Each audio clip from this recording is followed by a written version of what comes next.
Little Nate was born healthy and happy, a normal newborn, which is all his parents could hope for. The baby, perfect, healthy, beautiful. Jennifer Melton delivered at University Medical Center in Lebanon.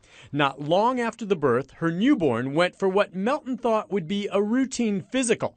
A couple hours later, Nate was back. At that point, the nurse started to mention the procedure that had been performed on him, that they had clipped his tongue. Somehow, someway, a doctor, without the parents' signed consent, performed a surgical procedure on Nate that apparently was meant for another child. Essentially, they took our child, who was 100% healthy, nursing well, no issues at all, and just took him out of the nursery and cut his mouth. At that point, I began to cry hysterically. There's no excuse for operating on the wrong baby.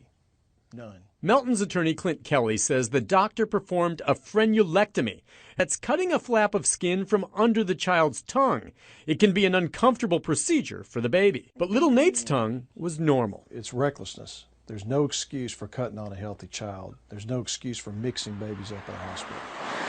The doctor didn't try to make any excuses. In a progress report from the hospital, he wrote, "I had asked for the wrong infant. I had likely performed the procedure on an infant different than the one I intended to, and I admitted my mistake and apologized." They were sorry they made a mistake. But for Melton, that's small consolation. She trusted the hospital would care for her newborn. Now she and her attorney wonder what the future holds for little Nate. We don't know whether the child's going to have any speech problems. We don't know if the child's going to have any eating problems. The concern here is this was a healthy baby. It was supposed to leave the hospital healthy and instead was harmed by the hospital. Nick Barris, News Channel 5.